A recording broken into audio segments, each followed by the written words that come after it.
தமிழகத்தின் பல மாவட்டங்களிலும் குடிநீருக்கு கடும் தட்டுப்பாடு நிலவிக் கொண்டிருக்கிறது. இது தொடர்பாக புதிய தலைமுறையில் தொடர்ந்து செய்திகளை வெளியிட்டு வருகிறோம். இன்று காஞ்சிபுரம் மற்றும் திருவள்ளூர் மாவட்டங்களில் நிலவும் குடிநீர் தட்டுப்பாடு, அந்த தட்டுப்பாட்டை போக்க எடுக்கப்பட்டு வரும் நடவடிக்கைகள், வல்லுநர்கள் சொல்லும் ஆலோசனைகள் ஆகியவற்றை தொகுத்து பார்க்கலாம். காஞ்சிபுரம், திருவள்ளூர் மாவட்டங்களில் பல நீர்நிலைகள் ஆக்கிரமிப்பாளர்களின் பிடியில் இருப்பதாக குற்றச்சாட்டுகள் உள்ளன. ஏரி குளங்களை உரிய முறையில் பராமரிக்காததால் இந்த இரு மாவட்டங்களைச் சேர்ந்த பொதுமக்களுக்கும் குடிநீர் கிடைப்பது பெரும் போராட்டமாக மாறியிருக்கிறது. பிரம்மாண்டமாக காட்சியளிக்கும் இந்த ஏரி காஞ்சிபுரம் மாவட்டம் தென்னேரி கிராமத்திற்கு அருகே உள்ளது. ஆனால் இந்த ஏரியில் ஒரு அடி அளவுக்கு தண்ணீர் இருந்தபோது மீன்பிடிப்பதற்காக பொதுப்பணித்துறை மூலம் ஏலம் விடப்பட்டது. பின்னர் நீர் நிரம்பிய நிலையில் அரசியல் பிரமுகர்களின் ஆதரவுடன் ஏரி நீர் இப்படி வீணாக வெளியேற்றப்பட்டு தொடர்ந்து மீன்பிடிக்கப்படுவதாக ஊர் பொதுமக்கள் குற்றம் சாட்டுகின்றனர். இதனால் ஏரி நீர் பாசனத்தை நம்பியிருந்த நூற்றுக்கணக்கான விவசாயிகள் பாதிக்கப்பட்டுள்ளனர். தண்ணி மனாரியா வந்து கழனி வழிங்களா வரப்பெல்லாம் நாசம் வந்து மீன் பிடிக்கிறதுனால தினசரி ஏரி மோது எடுத்து வீணாக தண்ணி விடுறாங்க. வீணாக தண்ணி விடுறதுனால வயல்வெளி அறுக்க முடியாமல் அப்படியே வளர்ச்சி நின்றுங்குது. ஒரு போகம் தான் பயிர் செய்கிறோம். ஸ்ரீபெரும்புதூர் அருகேயுள்ள சிவந்தாங்கல் கிராமத்தில் வாரம் ஒரு நாள், அதுவும் குறைந்த அளவு குடிநீரே விநியோகிக்கப்படுவதாக அப்பகுதி மக்கள் கூறுகின்றனர். இதனால் குட்டை போல் காட்சியளிக்கும் இந்த குளத்து நீரைத்தான் அவர்கள் குடிநீராக பயன்படுத்துகின்றனர். இந்த தண்ணியை வடிகட்டி குடிக்கிறதா, இந்த தண்ணி குடிச்சு குழந்தைங்கலாம் நோய் நொடியோட படுக்கிறதா இருக்குது. இந்த தண்ணி எப்படி இருக்கு பாருங்க. இந்த தண்ணி ஏதாவது குடிப்பாங்களா? இதை போய் வடிகட்டி 2 நாள் 3 நாள் வச்சு குடிக்கிறதா இருக்குது. காஞ்சிபுரம் மாவட்டத்தில் பல இடங்களில் ஆற்று மணல் வரைமுறை இல்லாமல் அள்ளப்படுவதால் நிலத்தடி நீர்மட்டம் பாதிக்கப்படுவதுடன் குடிநீருக்கும் தட்டுப்பாடு ஏற்படுவதாக சமூக ஆர்வலர்கள் கூறுகின்றனர். இந்த பாலாற்று மணல் பஞ்சு போல் தண்ணீரை தேக்கி கோடை காலங்களிலே பயன்பட்டது. அந்த கோடை காலத்திலே பயன்பட்ட ஒரு இயற்கை ஆதார அமைப்பு இந்த பாலாற்றுடைய மணல். அந்த மணலை அற்ப காசு பணத்திற்காக அதிகாரிகளும் ஆட்சியாளர்களும் வரைமுறை இல்லாமல் கொள்ளையடித்ததுதான் இன்றைக்கு வறட்சிக்கு அடிப்படை காரணம். இப்படி சாலை மறியலில் ஈடுபட்டுள்ள இவர்கள் திருவள்ளூர் மாவட்டம் பொன்னேரி அருகேயுள்ள உத்தண்டி கண்டிகை கிராமத்தைச் சேர்ந்தவர்கள்.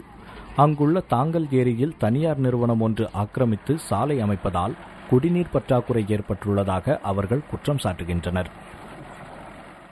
சத்துவா கம்பெனி ஒன்று ஊந்து போச்சு. அது காவாயினும் நோன்ற வழிக்கு தண்ணி நல்லாத போச்சு. உப்பு பாலில் தண்ணி ஊற்றினா கூட கெட்டு போகிற அளவுக்கு பால் காசுறோம். தண்ணி நல்லா இல்லை. தண்ணி வேற எங்கள் ஊரில் நல்லாவே வல்லாத ரோட்டு கண்ணாடி போய் தண்ணி எடுத்துன்னு வரோம். ஆக்கிரமிப்பாளர்களின் பிடியிலிருந்து நீர்நிலைகளை காப்பாற்றினால் மட்டுமே குடிநீரும் பாசன நீரும் தடையின்றி கிடைக்கும் என்பதே இயற்கை ஆர்வலர்களின் கருத்து.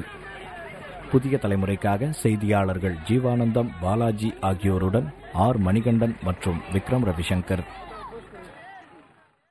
பல நூற்றாண்டுகளுக்கு முன்னர் ஜனநாயகத்தை கடைபிடிக்கும் வகையில் குடவோலை முறையில் தேர்தல் நடத்திய பெருமை உத்தரமேரூருக்கு உண்டு. ஆனால் இன்றோ குடிநீர் குழாய்களை முறையாக சீரமைக்காததால் அப்பகுதியில் நாள்தோறும் லட்சக்கணக்கான லிட்டர் குடிநீர் வீணாகிறது. மாநிலத்தின் பல பகுதிகளில் குடிநீருக்காக மக்கள் தவித்து வரும் நிலையில் இயற்கையின் பெருங்கொடையான தண்ணீர் உத்தரமேரூர் பகுதியில் வீணாக்கப்படுவது குறித்து பார்க்கலாம். குடிநீர் குழாயில் ஏற்பட்ட உடைப்புகளால் இப்படி ஊற்று போல தண்ணீர் வெளியேறுகிறது. காஞ்சிபுரம் மாவட்டம் உத்தரமேரூர் பேரூராட்சி பகுதிக்கு அருகே உள்ள வெங்கச்சேரி கிராமத்திலிருந்து ராட்சத குழாய் மூலம் குடிநீர் கொண்டுவரப்படுகிறது.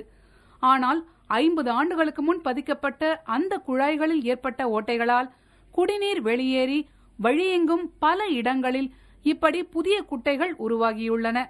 இந்த சிறுவர்கள் நீந்தி விளையாடுவது கூட அப்படிப்பட்ட குட்டை ஒன்றில்தான். 10 வாட்டிக்கு மேற்பட்டு 1000 வாட்டிக்கு மேல் கொண்டு வந்து அடைக்கிறாங்களோ ஒழிய திரும்ப மைக்கான அந்த ஓட்டையில போயின்னு தான் இருக்கும். இந்த தண்ணி குடிநீருக்காக 17 கிராமத்துக்கு பஞ்சாயத்துக்கு உத்தரமேரூர் பஞ்சாயத்தில் போய் அதை பிரித்து பங்கிட்டு கொடுக்குறாங்க. ஆக மொத்தத்தில் அதை பராமரிப்பு பார்க்கறதுக்கு சரி வர ஆள் கிடையாது. இந்த தண்ணி செய்யாரத்துலேருந்து வருது. இது ஆடு மாடு குடிக்கிறதுனால ஓட்டையாகி தண்ணி வரதுனால அது இங்கே இருக்குது. ஆடு மாடு குடிக்கும், குளிப்பாங்க, எல்லாத்துக்கும் தண்ணி இருக்குது. ஓட்டையா இருந்தாலும் அது இங்கே இருக்குது. குழாய்களில் ஏற்பட்ட ஓட்டைகள் காரணமாக கழிவுநீர் அதில் கலந்து விடுவதாகவும் அதை அப்படியே பேரூராட்சி நிர்வாகம் மக்களுக்கு விநியோகிப்பதாகவும் பொதுமக்கள் குற்றம் சாட்டுகிறார்கள். பலவிதமான நோய் உண்டாகுது. சுத்தம் சுகாதாரம்ன்றாங்களா, அது போல அந்த கழிவுநீர் எல்லாம் ஒன்னா கலந்து இந்த தண்ணியெல்லாம் இது பண்றதுனால எங்களுக்கு ஜுரம், காய்ச்சல், வேதி, வாந்தி, டீப் நோய், இது போல பலவிதமான நோய் உண்டாகுது. குடிநீர் பிரச்சினை மற்றும் தண்ணீர் வீணாக்கப்படுவது குறித்து உத்திரமேரூர் பேரூராட்சி தலைவர் சுமதி குணசேகரனிடம் கேட்டபோது எதிர்க்கட்சி என்பதால் தாங்கள் புறக்கணிக்கப்படுவதாக தெரிவித்தார். ஆனாலும் குழாய்களை விரைவில் சீர்படுத்தி சுகாதாரமான குடிநீர் விநியோகிக்கப்பட வேண்டும் என்பதே உத்திரமேரூர் பகுதி மக்களின் எதிர்பார்ப்பு. புதிய தலைமுறைக்காக செய்தியாளர் ஜீவானந்தத்துடன் ஆர் மணிகண்டன் மற்றும் பார்வதி பாமா.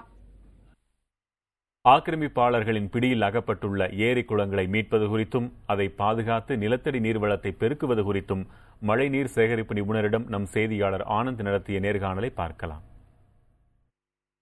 நிலத்தடி நீர்வளத்திற்கு மிகவும் ஆதாரமாக உள்ள ஏரி குளங்களின் தற்போதைய நிலை குறித்தும் அவற்றை பாதுகாப்பதற்காக என்ன நடவடிக்கைகள் எடுக்க வேண்டும் என்பது குறித்தும் மழைநீர் சேகரிப்பு நிபுணரான திரு சேகர் ராகவன் அவர்கள் நம்முடைய இருக்கிறார். அவர்களிடம் பேசுவோம். சார் வணக்கம்.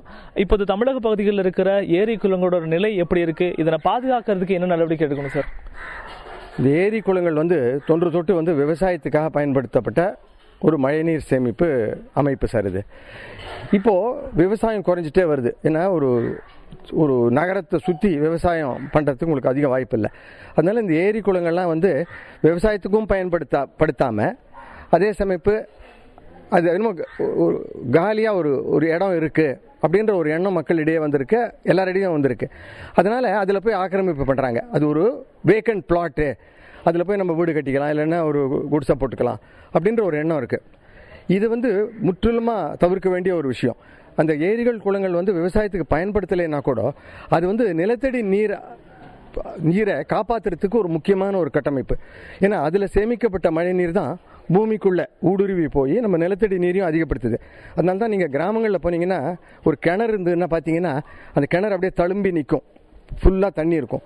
அதுக்கு முக்கியமான காரணம் அது அந்த ஏரியில் எவ்வளோ தண்ணி இருக்குதோ அது அப்படியே இந்த கிணத்துல ரிஃப்ளெக்ட் ஆகும். ஸோ அந்த மாதிரி இது ஒரு முக்கியமான ஒரு சமாச்சாரம். இதில் இப்போ இந்த ஆக்கிரமிப்பு பண்ணுறாங்க, அதில் நிறைய குப்பையை கொண்டு போய் கொட்டுறாங்க, அதில் கழிவு நீரை செலுத்துகிறாங்க. அதனால் என்ன ஆச்சு, இந்த மழைநீர் இந்த ஏரிகள் மூலமாக நிலத்தடியில் ஊடுருவி செல்ல வாய்ப்பே இல்லாமல் போயிடுது. அதனால் நம்ம அதை சுற்றி இருக்கிற தண்ணி வாட்டர் டேபிள்னு சொல்லுவோம் நாங்கள், அது கீழே இறங்கிக்கிட்டே போகுது. ஸோ இதில் முக்கியமாக என்ன காரணம்னா இந்த ஆக்கிரமிப்புகளை எடுக்கணும். ரெண்டாவது இதை தூர்வாரி அதில் இருக்கிற அந்த சில்ட்டுன்னு சொல்லுவோம், அந்த சில்ட்டை ரிமூவ் பண்ணாதான் அந்த சாயில் பெர்மியபிள் ஆகிடும். அப்போ தான் ஊடுருவி மழைநீர் பூமிக்குள்ளே ஊடுருவி செல்ல ஒரு வாய்ப்பு இருக்கும். ரெண்டாவது இதில் குப்பைகளை போடுறத கண்டிப்பாக தவிர்க்கணும். அதே மாதிரி கழிவு நீரை விடுறதையும் கண்டிப்பாக தவிர்க்கணும்.